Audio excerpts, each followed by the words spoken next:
чыңалуу болгон учурда келип атасыз. Кандай максаттар, пландар ушул Бакин областында эң негизги оор чек-арага деп сиз аскерий кишисиздер дайындалуу болуш керек менин оюмча. Кандай максат, кандай пландар бар?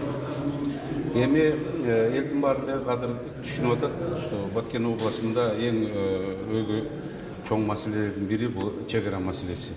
Ошо чек-ара маселеси боюнча көп жылдан бери жанагындай оор жылышуулар болуп атат. Ошонун баардыгын бир нукка салыш керек.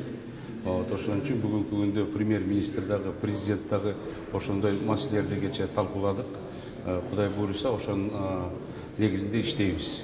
Бул деген биринчиден бизге ынтымак керек, Кыргызстанга, кошуна мамлекеттерге дагы. Ошон үчүн бүгүнкү күндө биз колдон келишинче бүт баардыгын мыйзам чегинде жумушту алып барабыз.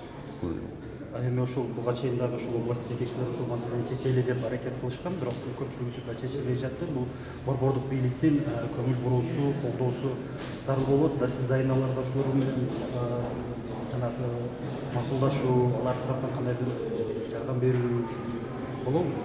Чоң жардамдар болот. Бул маселелердин баарын биз дагы баардыгыбыз түшүнүп турабыз. Бул деген мамлекеттин деңгээлинде чечиле турган маселелер. Эми биз дагы мамлекеттин bir ökülü olgandan keyin bunun bardığı memleketin dengeli çeşitli. Buyursa bardığı yaxşı olur. Rahmat sizlerge. Allah'a